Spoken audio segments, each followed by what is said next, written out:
This is the performance summary for the relative strength strategy for week ending July 24th. Let's begin by inputting the current portfolio value into the spreadsheet.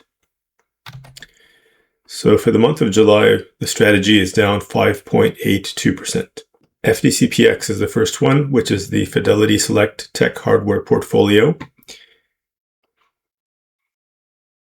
And the top holdings in that mutual fund are Cisco Systems, Western Digital, Apple, Kioxia Holdings, and Samsung Electronics.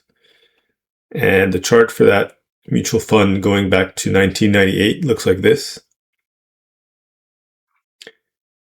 The next holding is FSAGX, which is the Fidelity Select Gold portfolio. And the top holdings in that mutual fund are Newmont Corp, Agnico Eagle Mines, Barrick Mining, Wheaton Precious Metals, and Franco-Nevada Corp. And the long-term chart going back to 1992 for FSAGX looks like this. The third holding is SLV, which is the iShares Silver ETF. And the chart for SLV going back to 2006 looks like this. And these other two are the ones that make up the 5-asset portfolio, which is a more diversified, slightly lower volatility portfolio. The first one there is FFGCX, which is the Fidelity Global Commodity Stock Fund.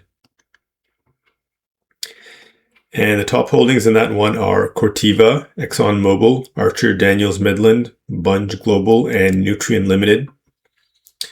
And the chart for that mutual fund looks like this, going back to 2009. And the other one in the 5-asset portfolio is FPHAX, which is the Fidelity Select Pharmaceutical portfolio. And the top holdings in that one are Eli Lilly, GSK, Merck, Viatris, and UCB. And the chart for that one looks like this, going back to 2001. And let's input the current account balance into the cumulative tab.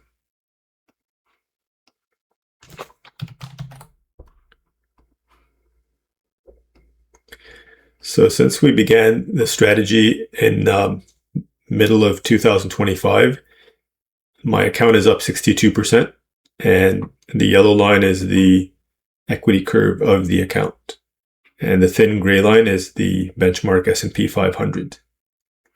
This is the backtest for the 3-asset portfolio going from 1991 to present date. And over that time frame, the 3-asset portfolio's annualized rate of return is 18%, compared to 9% for the S&P 500 benchmark. And year-to-date, the 3-asset portfolio is up 19.2%, whereas the S&P is up about 8% year-to-date. And that's what the equity curve of the 3-asset portfolio looks like. And let us also look at the backtest of the 5-asset portfolio, which again is slightly lower performance, but slightly higher risk-adjusted parameters. And that's going over the same time period, 1991 to present date. And so this portfolio's annualized rate of return is 17.2% compared to 9% for the S&P 500 benchmark. And year-to-date, the 5-asset portfolio is up 20% compared to just 8% for the S&P. And this is what that equity curve looks like compared to the gray line, which is the benchmark S&P.